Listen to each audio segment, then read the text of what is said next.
Vamos a presentar ahora a don Alberto Rábano. Es el director del Banco de Cerebros de la Fundación 100 y nos va a hablar del cerebro de Einstein. La historia de cómo al final Alberto nos va a contar esto es porque fuimos a hacerle un reportaje allí, nos estuvo enseñando el Banco de Cerebros y cómo están colaborando o investigando mediante los tejidos en enfermedades neurodegenerativas, sobre todo en el Alzheimer. Y al final terminamos los dos hablando del famoso caso del cerebro de Einstein y dije, Alberto, tienes que venir a contar esto a los chicos de Amazings. Así que con todos vosotros, Alberto Rábano, un aplauso para él.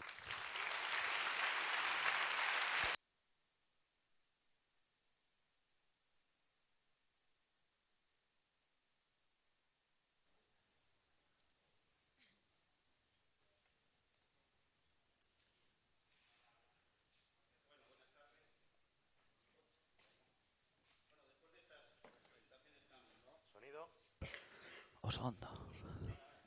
Gracias.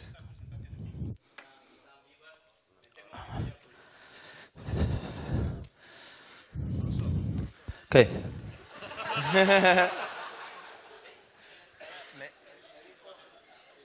dijo que me lo quedara.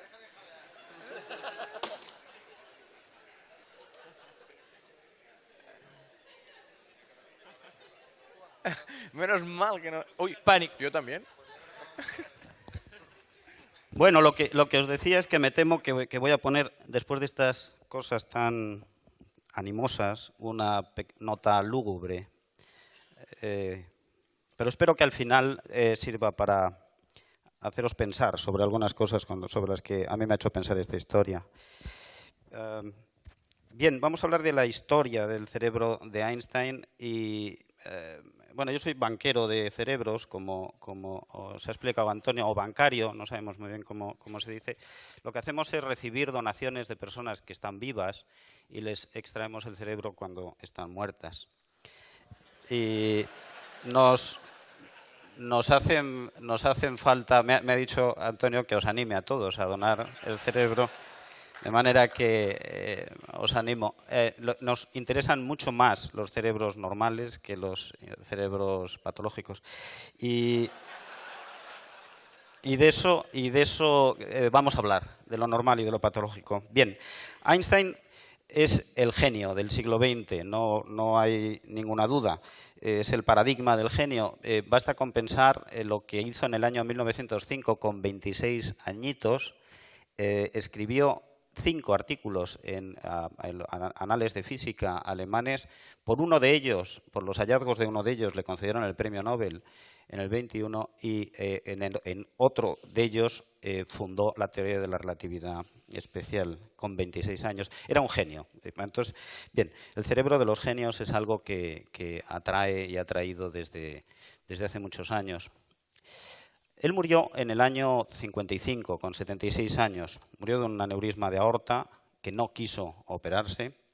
Y el patólogo, es decir, una persona como yo, que estaba en el hospital de Princeton, donde murió Einstein, que se ha convertido en una figura un poco mítica. Murió en el 2007, Thomas Harvey, pero es como una especie de doctor...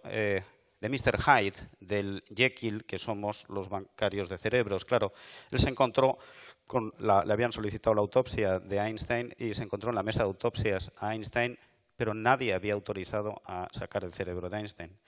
Y él dijo, ¿cómo no voy a sacar el cerebro de Einstein? Esta es la mía, ahora o nunca. Lo sacó, no solamente lo sacó, sino que se lo quedó y se lo guardó. Y es una historia de un personaje especial, muy especial, que guardó el cerebro de Einstein durante décadas, pensando en hacer algo con él y publicarlo, y no hizo nada más que tenerlo en la cocina de su casa. El problema es que había un neurocientífico, Zimmermann, que se había comprometido con Einstein verbalmente, y este es uno de los asuntos importantes y ético-legales del asunto, y es que no había consentimiento informado, esa palabra mágica de los hospitales y de los proyectos de investigación. Zimmermann se había comprometido a estudiar el cerebro de Einstein con Einstein. Le llamó a Harvard Harvey, dame el cerebro, que es mío, que me lo había prometido Einstein. Pues no, que es mío, que lo he sacado yo. Rueda de prensa de uno, rueda de prensa del otro, el director del hospital que se pone nervioso y al final expulsaron del hospital a Harvey. Expulsaron del hospital, dejó la patología, dejó la medicina, se convirtió en un personaje errante por Estados Unidos con el cerebro de Einstein, porque tuvo buen cuidado de llevárselo. Y eso es algo que no sé transmitirlo bien, pero yo me he ido de sitios llevándome cerebros. Es decir, es algo que yo habría hecho exactamente igual que él.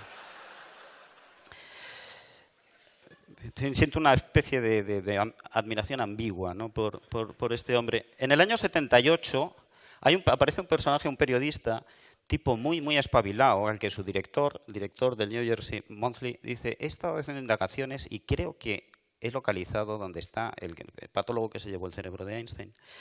Y entrevístalo. Fijaos el tiempo que había pasado. Bueno, lo entrevistó, consiguió ya, Harvey había abandonado la medicina, había trabajado incluso en una fábrica de tubos de plástico, lo habían echado también. Era un hombre obsesionado por el cerebro de Darwin y no le había traído nada más que desgracias. Stephen Levy lo publicó. He encontrado el cerebro de Einstein y lo podéis leer en la web. Él dijo: fue una experiencia religiosa. Cuando él fue a la cocina, abrió una caja de sidra y apareció el cerebro de Einstein. Bien, desde ese momento la cosa se activó bastante y hay no está traducido este libro, pero es un libro interesantísimo en el que otro periodista se propuso devolver, porque eso quedaba por hacer, devolverle a la familia que había reclamado el cerebro de Darwin. En ese momento Harvey vivía en la costa este, vivía cerca de Princeton otra vez, y Michael Paternity hizo un viaje con él por todo Estados Unidos, conduciendo y llevando el cerebro desde la costa este hasta California, donde vivía Evelyn, la hija viva de Einstein. Que además, cuando le llevaron el cerebro, dijo: yo, ¿para qué quiero esto? De manera que al final el cerebro acabó en manos del patólogo que había quedado en lugar de Harvey en el hospital de Princeton, que es este señor tan sonriente que tiene aquí los restos del cerebro de Einstein. Es una historia, tiene estas cosas tan extrañas. Bueno, finalmente empezaron a aparecer publicaciones, fijaos ya en el 85, sobre el cerebro de un científico, pero fijaos que Harvey lo publica, es coautor. Aquí también es coautor. O sea, el hombre finalmente tuvo su minuto de gloria. Pero bueno, unas publicaciones que no dejaron de tener su chiste porque eran datos contradictorios. La primera publicación lo que dice es que el córtex cerebral de Einstein tenía más células gliales, o sea, de sostén, de soporte, que más en proporción a las neuronas que las personas normales, y entonces se elucubró: entonces las células gliales tienen mucho que ver con la inteligencia. Después, eso es en región parietal, pero en región frontal, después se publicó que la corteza cerebral de Einstein era más fina, más delgada que la de las personas, los cerebros de control que se habían utilizado, y entonces se dijo: entonces es que estaban más juntas las neuronas y por eso se comunicaban mejor. Bueno, verdaderas tonterías desde el punto de vista científico. Y aún, fijaos, hay una publicación de 2006, Brain Research Review, de un grupo argentino que todavía le da vueltas al asunto de la astroglía pero bueno, realmente para decir que no tiene ningún sentido hablar de la glía de Einstein como de algo especial. Pero fijaos, este Mr. Hyde, que es un personaje misterioso en el fondo, hizo algo que mucho mejor de lo que habríamos hecho cualquiera de nosotros. Fijaos qué fotos hizo del cerebro de Einstein. Perfectas, fotos macroscópicas. Bueno, eso valió un artículo en Lancet en el año 96, y donde se descubrió que había unas características del lóbulo parietal de Einstein, del lóbulo izquierdo, que mucho más recientemente se han estudiado con métodos morfométricos de los que se utilizan para estudiar los endomoldes de los cerebros neandertales, primitivos. Y entonces, pues sí, se ha estudiado con morfometría muy fina que efectivamente en el lóbulo parietal y también en el área perirrolándica de Einstein hay hallazgos que son inusuales.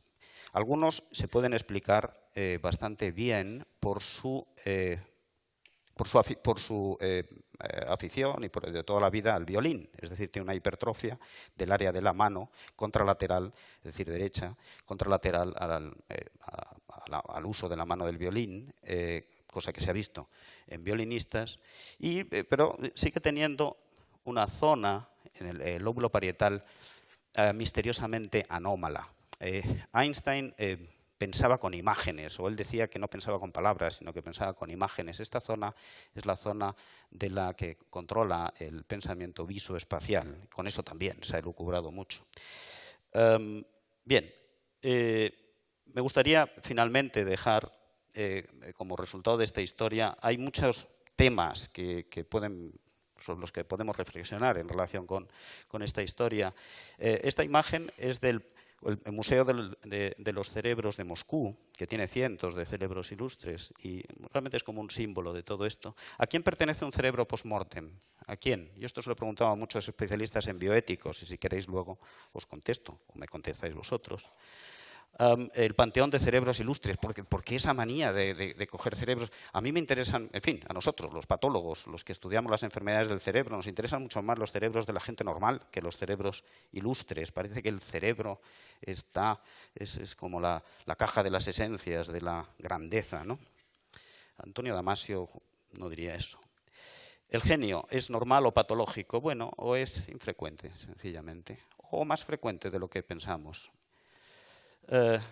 Y finalmente, variabilidad, plasticidad y reserva cognitiva. Bueno, el cerebro de Einstein reúne estas tres características y es muy importante. Es una variación de la normalidad extrema, probablemente, lo que estamos viendo. Tiene esa plasticidad que vemos en todos los cerebros que ejercitan una facultad específica. Y era muy gliótico, porque tenía 76 años, había comido muchas salchichas y tenía mucha arteriosclerosis y por eso se murió de un aneurisma de aorta. Pero seguía dando clase en Princeton, de manera que tenía reserva cognitiva. Si queréis, luego hablamos de eso. Muchas gracias.